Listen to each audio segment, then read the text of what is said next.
ప్రతి పిల్లవాడు కూడా ఒకలా ఉండడు. Every child has unique. ఒక్కొక్కరి ఇంటెలిజెన్స్ వేరుగా ఉంటుంది. ఒక్కొక్కరి నాలెడ్జ్ వేరుగా ఉంటుంది. వాళ్ళు పెరిగిన వాతావరణం వేరుగా ఉంటుంది. కొందరు ఎక్కువగా మాట్లాడతారు. కొందరు కామ్‌గా ఉంటారు. కొందరు స్పోర్ట్స్‌లో చక్కగా రాణిస్తారు. కొందరు అకాడమిక్స్‌లో బాగా రాణిస్తారు. కొందరు మ్యూజిక్‌లో బాగా రాణిస్తారు. ఇది ప్రాబ్లమ్ అయితే కాదు. ఇది వాళ్ళ నేచర్. కానీ ప్రాబ్లమ్ ఎక్కడొస్తుంది?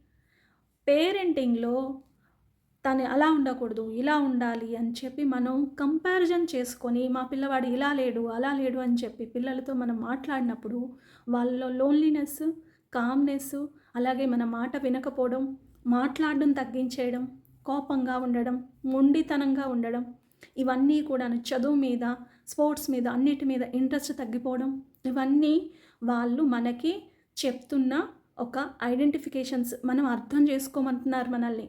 మౌనంగా మనల్ని హెల్ప్ అడుగుతున్నారు. నా ప్రాబ్లమ్‌ని అర్థం చేసుకొని నన్ను అండర్‌స్టాండింగ్ చేసుకోండి అని.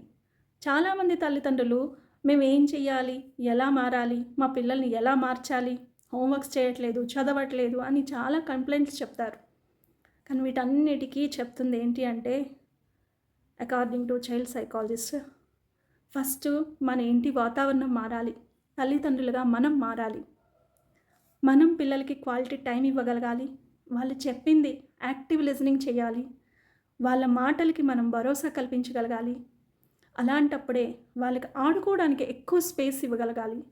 అలాంటప్పుడే పిల్లలు భయంతో కాదు, ప్రొటెక్షన్ ఫీలింగ్‌తో హ్యాపీగా, సేఫ్‌గా ఫీల్ అవుతూ గ్రో అవుతారు.